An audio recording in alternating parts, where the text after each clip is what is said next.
राधे राधे। माघ मास महात्म का आज तीसरा अध्याय है।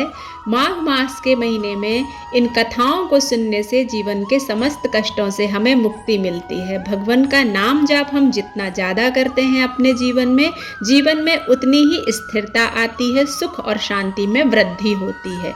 माघ का महीना विशेष पुण्य फलदायी है। इस महीने में किए गए स्नान दान का अपना एक विशेष महत्व होता है। इस महीने में किए गए इन कथाओं के श्रवण से जीवन की खुशियां बढ़ने लगती हैं। कथा इस प्रकार से है। राजा दिलीप कहने लगे कि महाराज, यह पर्वत कितना ऊंचा और कितना लंबा चौड़ा है। तब वशिष्ठ जी कहने लगे कि 36 योजन ऊंचा, चोटी से 10 योजन चौड़ा और नीचे 16 योजन चौड़ा है, जो हरिचंदन, आम, मदार, देवदारू, अर्जुन के वृक्षों से सुशोभित है। दुर्भिक्ष से दुखी होकर इस सुंदर वन को फल फूलों से परिपूर्ण देखकर भृगु वहीं रहने लगे और वहां पर कंदराओं, वनों और उपवनों में बहुत दिनों तक तप करते रहे। इस प्रकार जब भृगु ऋषि वहां पर अपने आश्रम पर रहते थे तो एक विद्याधर अपनी पत्नी सहित वहां आए। वह अत्यंत दुखी थे। उन्होंने भृगु ऋषि को प्रणाम किया और ऋषि ने मीठे स्वर में उनसे कहा कि हे विद्याधर, तुम बड़े दुखी दिखाई देते हो, क्या कारण है? तब विद्याधर कहने लगे कि महाराज, पुण्य के फल को पाकर, स्वर्ग पाकर तथा देवतुल्य शरीर पाकर भी मेरा मुख व्याघ्र जैसे ही है। यही कारण है मेरे दुख और अशांति का। ना जाने किस पाप का फल है। मेरे चित्त की व्याकुलता का दूसरा कारण भी सुनिए प्रभु। यह मेरी पत्नी अति रूपवती, मीठा वचन बोलने वाली, नाचने और गाने की कला में अति प्रवीण, शुद्ध चित्त वाली, सातों सुरों वाली, वीणा को बजाने वाली, जिसने अपने कंठ से गाकर नारद जी को प्रसन्न किया, नाना स्वरों के वाद से वीणा बजाकर कुबेर को प्रसन्न किया, अनेक प्रकार के नाच ताल में शिव जी महाराज को भी अति प्रसन्न और रोमांचित किया। शील, उदारता, रूप तथा यौवन में स्वर्ग की कोई भी अप्सरा इस जैसी नहीं है। कहाँ ऐसी चंद्रमुखी स्त्री और कहाँ मैं व्याघ्र मुख वाला। यही चिंता सदैव मेरे हृदय को जलाती है। विद्याधर के ऐसे वचन सुनकर तीनों तथा दिव्य दृष्टि वाले ऋषि कहने लगे कि हे विद्याधर, कर्म के विचित्र फल हमें प्राप्त होते हैं। मक्खी के पैर जितना विष भी प्राण लेने वाला हो सकता है। छोटे छोटे पापों का फल भी अत्यंत दुखदायी हो जाता है। तुमने माघ मास की एकादशी का व्रत करके द्वादशी के आने तक शरीर में तेल लगाया। इसी पाप कर्म से व्याघ्र हुए। एकादशी के दिन उपवास करके द्वादशी को तेल लगाने से राजा पुरुरवा भी कुरूप को प्राप्त हुए थे। तब वह अपने कुरूप शरीर को देखकर दुखी होकर हिमाचल पर्वत पर देव सरोवर के किनारे गए।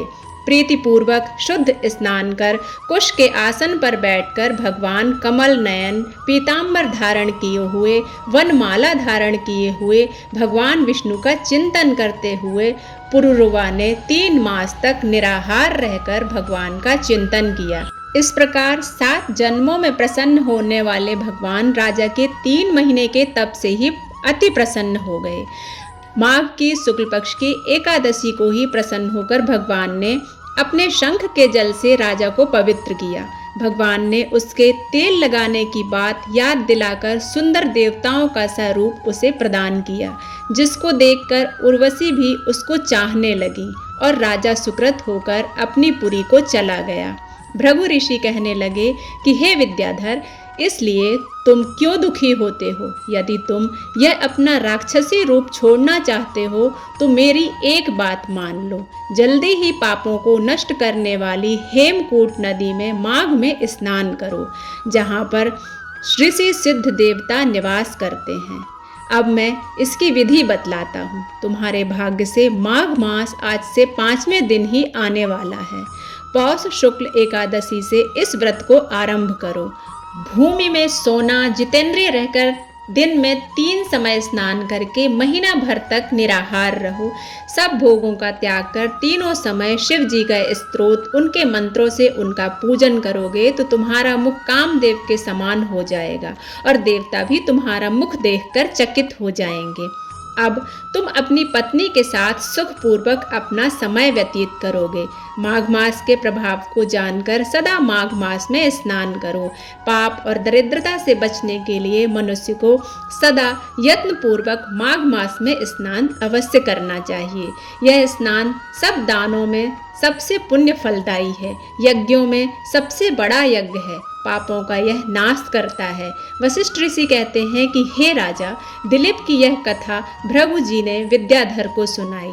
माघ स्नान योगों से भी बढ़कर यज्ञ और यज्ञों से भी बढ़कर गर्जना करता है। पुष्कर, कुरुक्षेत्र, ब्रह्मावर्त, काशी, प्रयाग, गंगा सागर जैसे संगमों से मनुष्य को जो फल 10 वर्ष में मिलता है, उतना ही फल माघ मास में स्नान करने से 3 दिन में मनुष्य को मिलता है। इसमें संशय नहीं है। चिरकाल तक स्वर्ग में रहने की इच्छा करने वाले मनुष्यों को सदा यत्न से माघ मास में स्नान करना चाहिए। रूप, आरोग्य, धन, कल्याण और गुण प्राप्त करने वालों को माघ का स्नान कभी नहीं छोड़ना चाहिए। स्नान करने वाला इस लोक तथा परलोक में सदा सुख पाता है। वशिष्ठ जी कहते हैं कि हे दिलीप, भृगु जी के यह वचन सुनकर विद्याधर अपनी स्त्री सहित उसी पर्वत पर झरने में माघ मास का स्नान करता रहा और उसके प्रभाव से उसका मुख देव सदृश हो गया और वह पाणिग्रीव पर्वत पर आनंद से रहने लगे। और भृगु जी भी नियम की समाप्ति पर शिष्यों सहित ईवा नदी के तट पर आ गए। माघ मास महात्म का तृतीय अध्याय समाप्त होता है। अब हम चतुर्थ अध्याय में मिलते हैं। तब तक के लिए राधे राधे।